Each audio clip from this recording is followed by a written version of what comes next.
Bonjour à tous et à tous.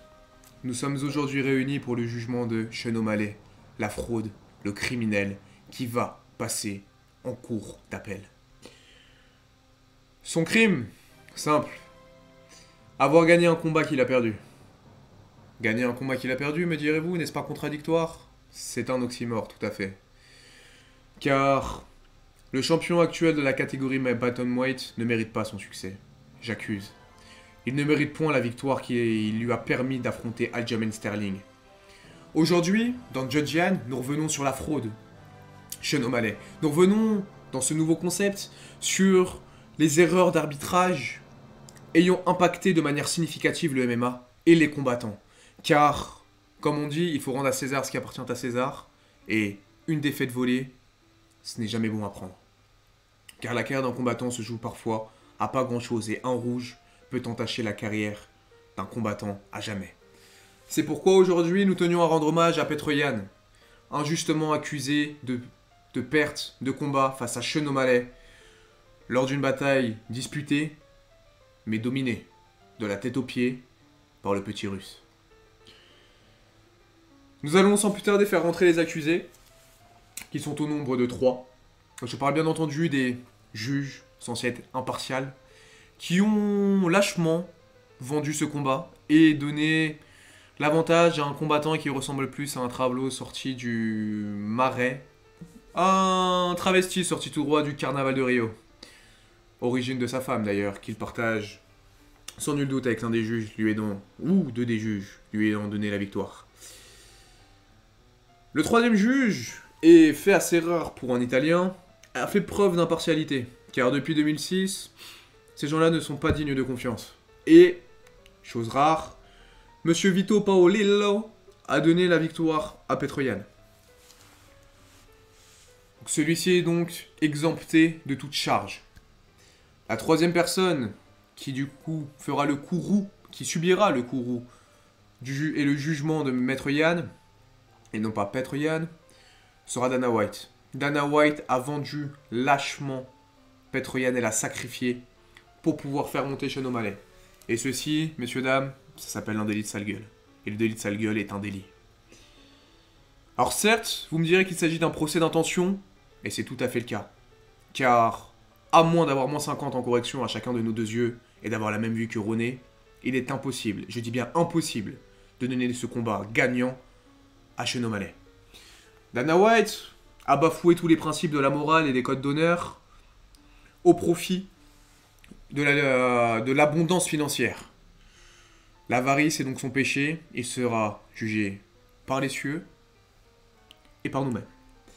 Car faire affronter le numéro 11 de la catégorie et l'opposer au numéro 1 sans combat intermédiaire, à ce niveau-là, c'est plus une ascension, c'est un vote plané.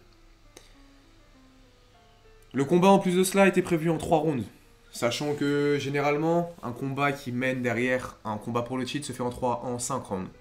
Benoît Saint-Denis peut en témoigner. Robert Whittaker également. Nous sommes donc maintenant confrontés à une situation épineuse.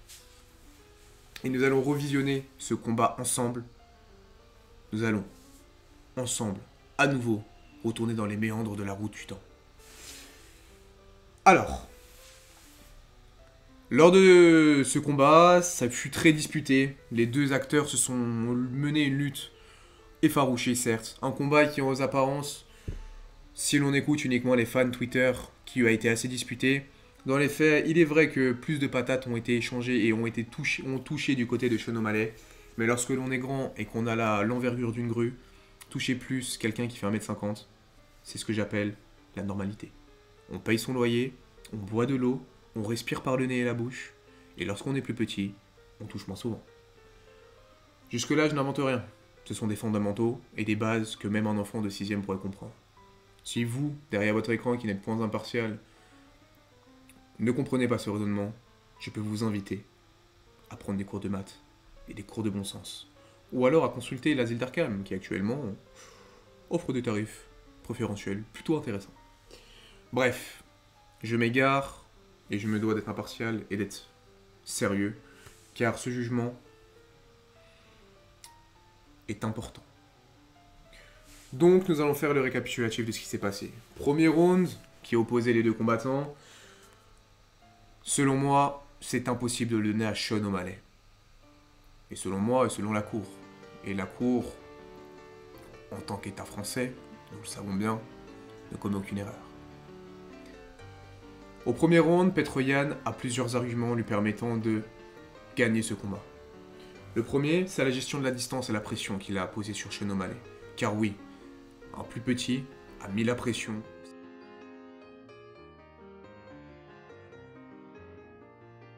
Nous sommes donc dans une situation où Petr Yan a été maître de la distance, comme je le disais. Mais qu'est-ce que signifie être maître de la distance? C'est-à-dire qu'il s'est mis dans une distance où Sean O'Malley ne pouvait point le toucher et a joué avec le bras avant de Yan, enfin de O'Malley, pour pouvoir contrôler les rentrées de ce dernier. Il l'a en plus forcé à se déplacer et l'a collé dos à la cage pour que Sean O'Malley n'ait comme possibilité uniquement de se déplacer vers la gauche ou vers la droite. En plus de cela, nous avons assisté à des changements de niveau, ce qui n'est pas la spécialité de Petr Yan, mais qui a quand même amené le combat dans une nouvelle sphère, chose qui a son importance lorsqu'on score un combat de MMA. Nous allons aussi parler d'impact, et l'impact ici a été du côté de Petr Yan qui a mis les coups les plus violents, les plus marquants. Et pour ces trois raisons-là, alors certes O'Malley a touché, mais O'Malley a touché moins, et O'Malley a touché de manière moins efficace. Donc le premier round est incontestablement, pour ceux qui ont des yeux vitaux, en tout cas en état de fonctionnement, car des yeux vitaux, ça n'existe que dans les mangas. Et même si le manga peut être apparenté à Sean O'Malley, le sujet n'est pas ici. Pour ceux qui ont des yeux en bon fonctionnement, nous ne pouvons pas donner ce premier round à une autre personne que Petr Yan. N'en déplaise aux Américains. Le deuxième round, un round qui est encore plus facile à scorer, car lors de celui-ci, Petr Yan a fait la chanson, l'amour, a fait grimper au rideau chez O'Malley. Le round démarre fort, certes, et pour les 2-3 excités et prépubères qui commencent à ressentir des petits zigzags dans leur entrejambe, si on se fie à la première minute, on peut dire qu'O'Malley a gagné ce round. Il est vrai, car il a mis une droite qui a sonné Yan et qui a mis une petite vingtaine de secondes à récupérer avant de la rendre à son tour avec un overhand plein de classe et de puissance. Donc il rend le knockdown qu'il prend, il le rend, et il le rend bien. Ensuite, encore une fois, comme nous l'avons évoqué lors du premier round, il l'amène au sol. Il fait du dégât également, car amener au sol ne suffit plus à aujourd'hui, mais à l'époque où ce combat a été fait, les critères étaient différents, et l'amener au sol était un critère, et le contrôle au sol était un critère déterminant. Aujourd'hui, nous savons que la Cour et les juges ont revu leurs appréciations différemment, mais à l'époque, il est nécessaire de faire constater que le contrôle avait un impact majeur dans les notes du MMA. D'ailleurs, sur ce combat, Petr Yan contrôle à peu près 5 minutes Sean O'Malley au sol, sur la durée d'un round. Coïncidence? Je ne pense pas. Soit un tiers du combat. Pour les mambos en mathématiques. Nous devons de faire le sous-titre.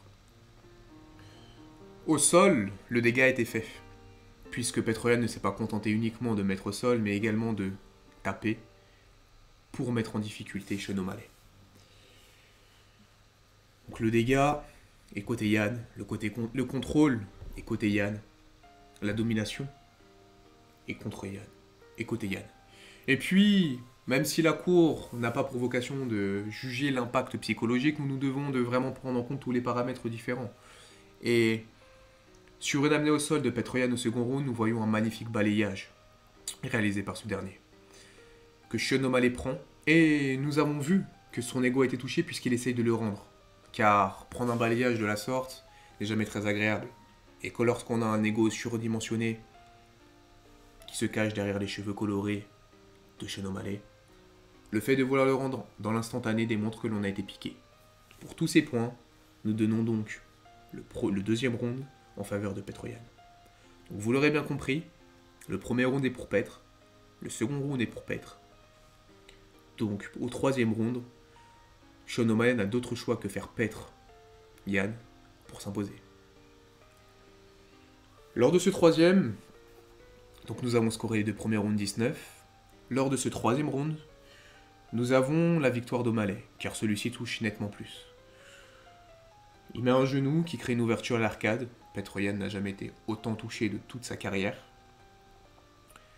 Donc c'est un fait qui est marquant et qui mérite d'être souligné. Donc ceci est un bon point pour Sean O'Malley. Il met un knockdown sur une droite, et nous savons que la droite de Sean O'Malley est chargée comme un missile. Et Petr Yan du coup titube, ceci dit, Petr Yan est courageux, Petr Yan est solide, Petr Yan est russe, Petr Yan lui a rendu sa droite. Cependant, celui-ci prend un high kick qui le fait tituber, qui le fait vaciller, qui l'oblige à se jeter dans les jambes pour pouvoir amener Sean O'Malley au sol, car le danger était présent, Petr l'a senti, et Petr a dû ajuster. Enfin, en termes de volume, comme je vous l'expliquais, O'Malley a plus touché. O'Malley a donc, logiquement, en tant que grand et tricheur, plus touché. Ceci n'est donc pas un argument valable pour la cour. Ceci dit, les frappes les plus importantes étaient du côté d'O'Malley. Mais Yan finit très fort le round puisqu'il amène Sean au sol et le frappe. Donc, tel le syndrome Volkanovski-Makhachev, où à la fin du 5e round, Makhachev prend une patate de lutin. La fin du round laisse suggérer que si le combat avait duré un petit peu plus longtemps, la mayonnaise aurait monté pour Sean O'Malley, et ses cheveux n'auraient pas été de différentes couleurs mais bien d'une seule, noire. Les plus érudits d'entre vous auront compris la référence. C'est pourquoi ce round est noté par la cour 10, 9,5 en faveur de Sean O'Malley. Le 9,5 n'existe pas, me direz-vous? Ce à quoi je vous répondrai, 49,3. Nous sommes en France, je fais ce que je veux. Je ne fais qu'appliquer la loi. Mesdames et messieurs, nous avons donc ici la preuve que Petr Yan s'est imposé. Les 2 premiers rounds ont été gagnés 19. Le second round a été perdu, le dernier round, pardon, a été perdu 10, 9,5. Nous sommes donc bien face à un vol. Dana White, Ben Cartwright et David Latabi sont invités à comparaître et à répondre de leurs actes. La suite dans le prochain épisode.